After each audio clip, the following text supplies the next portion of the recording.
అందరికీ నమస్తే. Welcome to Zee News global. నేను మీ గణేష్. ఈరోజు ఈ తెలంగాణ ప్రభుత్వాన్ని నేరుగా మళ్ళీ ఒక క్వశ్చన్ అడగడానికి రెడీ ఉన్నా.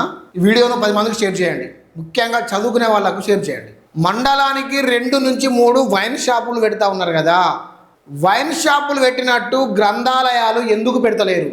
వైన్ షాపులను టెండర్ వేస్తున్నారు, వైన్ షాపులు ఏర్పాటు చేస్తూ ఉన్నారు, సపరేట్ డిపార్ట్మెంట్ పెడతా ఉన్నారు, దానికి పర్యవేక్షణ చేస్తూ ఉన్నారు, లిక్కర్ సరఫరా చేస్తూ ఉన్నారు, వైన్ షాప్ నుండి బెల్ షాప్లకు మందు సరఫరా చేస్తూ ఉన్నారు. ఓల్డ్ డిపార్ట్మెంట్ దాని మీద మొత్తం పనిచేస్తున్నది. ఇదే పని గ్రంథాలయాలు పెట్టుట్లా ఎందుకు చిత్తశుద్ధి పెడతలేరు? వైన్ షాపులు పెట్టేంత చిత్తశుద్ధి ఉంటే గ్రంథాలయాలు పెట్టేంత చిత్తశుద్ధి ఎందుకు ఉంటలేదు మీకు? ఈ క్వశ్చన్కి ఆన్సర్ చెప్పండి నాకు. ఈ ప్రజానికి కూడా చెప్పండి మీరు. ఓహో, వైన్ షాపులు పెట్టి తాగుబోతులను తయారు చేస్తే క్వశ్చనింగ్ చేయరు కదా, గ్రంథాలయాలు పెట్టి చదువుకున్నని తయారైతే క్వశ్చన్ చేస్తారనా? అందుకోసమే గ్రంథాలయాలు పెడతలేరా?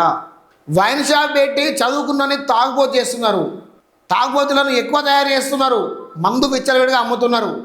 చదువుకోవాలని ఉన్నోడికి గ్రంథాలయాలు ఎందుకు పెడతలేరు? కాంపిటీషన్ ఎగ్జామ్ ప్రిపేర్ అయ్యేటోనికి గ్రంథాలయాలు ఎందుకు ఏర్పాటు చేస్తలేరు? దీని మీద దయచేసి ప్రభుత్వ పెద్దలు ఆన్సర్ చెప్పాలా, ఈ ప్రజానికానికి చెప్పాలా. తాగుబోతులకు వైన్ షాప్ ఏర్పాటు చేసినప్పుడు చదువుకున్నటువంటి గ్రంథాలయాలు ఎందుకు ఏర్పాటు చేస్తలేరు? దీనికి ఆన్సర్ ఎవరు చెప్తారు? ముఖ్యమంత్రి గారు చెప్తారా? ఉప ముఖ్యమంత్రి గారు చెప్తారా? ఎక్సైజ్ శాఖ మంత్రి జూపల్లి కృష్ణారావు చెప్తారా? గ్రంథాలయాల చైర్మన్లు ఉన్నారు కదా, వాళ్ళు చెప్తారా? వైన్ షాపులకు పర్టికులర్ ఒక శాఖ, ఎక్సైజ్ శాఖను కేటాయించారు. మీరు ఏం చేస్తారో తెలియదు కానీ మొత్తానికి సేల్ కావాలి మందు విచ్చలవిడిగా. మీరు బెల్ షాపులు పెడతారా? వైన్ షాపులు అమ్ముతారా?